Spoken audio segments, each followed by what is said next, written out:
There's an image that I keep pushed away in the back of my mind. Occasionally, it makes its way out, and I can see the horrid face once more. My limbs go numb, and I can feel my throat begin to tighten as every grotesque detail can be seen in my mind's eye. No matter how hard I try to suppress it, there's no way to fully forget pure evil. I raised my children by myself. My wife had passed away in a car accident. She had been hit by a drunk driver running a red light. My daughter, Elizabeth, was 7 at the time, and my son, Nicholas, was only 4. To this day, the greatest challenge I faced in my life is having to tell them that their mother wasn't coming back. Even the day after the funeral, they walked around the house expecting her to jump out from behind a curtain like she was just playing hide and seek the whole time. Perhaps it was due to their young minds being unable to grasp the loss of their mother at this time. But I feel that they just didn't want to believe it. After I received her life insurance, I decided that we needed to move to a different part of our neighborhood. I wanted the children to still attend the same school and have the same friends, but I couldn't stand the bad memories I had in that house. Hardly a night went by when I didn't cry myself to sleep with my hand feeling that empty spot beside me. It took a few months, but eventually we adjusted. Sometimes, when they were playing in the backyard, I would catch myself staring at my wife's portrait on the mantel above the fireplace. A smile would cross my face, and I would feel a tear run down my cheek. At this point, I no longer cried from sadness, but from happiness. I'd finally accepted that she was in a better place and our lives were going to get better. All of that changed the day I saw it in the woods behind our house. When we switched houses, we moved into one on the edge of our neighborhood. It was a cul-de-sac directly across from one of my children's friends. Not only was it a good social location for them, but I also desired a small bit of isolation for myself. I would still have my own companions over for a drink, but I did enjoy just sitting on my back porch, watching the birds fly around the trees in the backyard.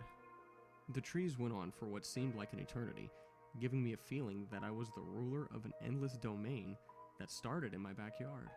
One day, while I sat in my chair with a bottle of beer in my hand and a book in the other, I heard Elizabeth call from the edge of our lawn. When I asked her what she wanted, she turned to me with eyes wide open and a trembling hand outstretched and pointing towards the woods. I strained my vision to try and find what she saw, but I was unable to. I rested my book down and drink down on a nearby table and walked across the grass to meet my daughter. I placed a hand on her shoulder and pulled her close and did my best to comfort her.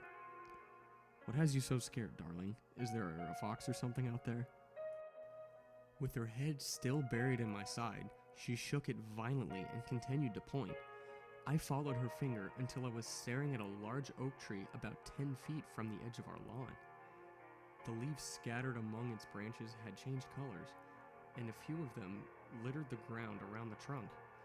Beneath the roots that sprawled across the dirt, I spotted a hole. I had noticed the tree before, but never expected that there would be a living animal underneath it. "Honey, I can't help you if you don't tell me what's wrong. Now I'm going to ask you again, what is it that you saw?" Elizabeth took in a deep breath and spoke with fear grabbing at her vocal cords. "That." I looked up from her and stared at the base of the tree. A hand covered in flawed gray skin slowly reached out and clawed at the earth outside of the hole. Long, yellow fingernails scratched at the dirt until they dug deep into the damp soil. Now, with proper grip, I heard the creature let out a deep groan as it began to pull itself from the hole. As more of its limbs came into view, I took notice of how frail this thing appeared. I watched the thin muscles of its arms flex under its sickly skin to pull itself further out of the hole, revealing itself from the darkness underneath the tree. This unearthly creature lifted its head in the autumn sunlight, giving me the first glimpse of its face. It had sunken eyes and cheeks, causing the skin to be pulled tightly against its skull. Its bloodshot eyes would disappear from view as cracked eyelids slowly blinked. Greasy lumps of dark gray hair hung over the sides of its face and down the nape of its neck. The individual vertebrae of its spine pressed under its skin, shifting in a grotesque fashion as the body moved. I stood motionless in complete and utter shock. I could no longer hear the birds chirping or the wind in the leaves. The only noise I could hear was its thin and raspy breathing that croaked out of its throat. My daughter's hand had gripped my shirt and squeezed it tight. I could feel her shaking me as if she was trying to tell me something, but I couldn't hear her. My ears soon filled with the piercing shriek that erupted from deep inside this creature as more of its body became exposed in the sunlight. As it continued to scream, the body shook violently and the limbs moved unnaturally. To this day, I'm not sure what made me grab my daughter and run, but I'm thankful that something finally made me move. Before I knew it, I was inside and had slammed the door shut. I turned the deadbolt and threw the latch at the top of the door. As I kept my eyes trained at the edge of our lawn for it to crawl into the grass, I yelled at Elizabeth to go grab my gun from the drawer in my nightstand. She left, and soon returned with the weapon grasped firmly in her hand. I took it from her and quickly disengaged the safety. I cocked it and stood at the ready to unload every single bullet into this hellish monstrosity. As I stood guard, I instructed my daughter to call the police and tell them to send officers out here. 2 squad cars arrived in less than 10 minutes. It was no coincidence that I bought a house within close proximity to the police station. As I followed 2 officers towards the edge of the backyard, all 3 of us with our weapons drawn, another stayed inside with my daughter. Although they approached the tree without much hesitation, I kept my distance, knowing what lurked inside that dark hole. With their weapons trained on the opening, one of them retrieved the flashlight from his belt and flashed it inside. What they found was nothing. They stuck their flashlight all the way inside until they could see every inch of that burrow. There was nothing inside of it. There wasn't a single trace of something ever being in there. The first thought that jumped to my mind was that they would think I was trying to stage some kind of hoax. However, they simply told me to keep an eye out for the creature again and to call them if I saw it again. They also recommended that I keep a camera on me on the off chance that I could snap a picture of this thing. After comforting my daughter, they left us alone in my house. To this day, I'm convinced that they remembered my wife's death a few years prior and thought it best to not try claiming that I was running a prank on them. They probably figured that I had had enough trouble in my life that there was no need to fake something like this. 4 years passed without me ever seeing any sign of it. Whenever it reared its ugly head again, it was in a way I had not even imagined. My daughter had just turned 11, and I permitted her to have some friends over for a sleepover. I took the trouble to push all the furniture in our living room to one side and make a large area for them to put their sleeping bags down. I told Elizabeth that I wanted them to sleep inside because there had been sightings of coyotes around the area, but she didn't seem to buy it. She knew the real reason why I didn't want them outside at night, and she didn't disagree with that one bit. While I spent the night with Nicholas in our media room, watching a movie, I would occasionally hear the girls laughing or letting out a playful scream. I tried telling myself that the screams were only due to some stupid game, but my mind tried telling me that something else could be the source. After the movie ended, I carried my boy upstairs and tucked him into bed. Afterwards, I peered from the railing of the stairs at the girls asleep on the living room floor. They had arranged themselves such that they were around a toy lantern. With sleep pulling at my eyelids, I retreated to my room and fell asleep. The next thing I knew, I was awoken by the sound of glass hitting the floor and my Elizabeth screaming. Instinctively, I grabbed the gun from the drawer in my nightstand and ran down the stairs. As I bolted into the living room, I noticed empty sleeping bags scattered around the floor. It didn't take me long to find the girls clustered into one corner of the room, with a lantern shared among them. The sickly yellow light emitted by a cheap bulb illuminated the fear on their faces. "Elizabeth, what the hell happened down here?" I asked as I stared at the broken window. Whatever had broken it had done so from outside. I was met with only the sound of crickets chirping in the night air. I turned to the girls in the corner and found them all pointing out the window. It was at that moment that an overwhelming sense of dread filled my body. I felt the urge to vomit as my mind raced to the only conclusion. It had come back. I bolted to the back door and threw it open. As I ran into the backyard, I yelled at the girls to call the police. My bare feet slammed onto the ground as I sprinted full force towards the forest at the edge of our lawn. By the time I reached the edge, the ankles of my sweatpants were soaked with dew. Cupping my hands around my mouth, I hollered my daughter's name. The only response I received was my pain-stricken voice echoing back at me. I took a deep breath and prepared to call for her once more, when I stopped. Crawling under a bush just a few feet away, I saw its face for the first time in years.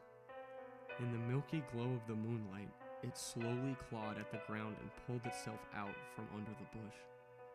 With each small movement of its appendages, I could hear the cracking of joints and dry leaves scratching against its leathery skin. This thing had taken my daughter, and I wanted nothing more than to grab it by the neck, strangle it, and slowly feel the life leave its body. The only problem was that I couldn't. As much as I wanted to, I found myself unable to move. Compared to the burning hatred I had for this creature, my fear towered over that and kept my movement at bay. Slowly, its mouth opened to reveal pointed, stained teeth. It let out a heavy breath, causing the air around me to suddenly be filled with the horrid stench of rotten decay. As I pulled my shirt over my nose, it began to make a noise. It started as guttural rumble from deep within the creature. Soon enough, it had escaped into the air as a deep croak.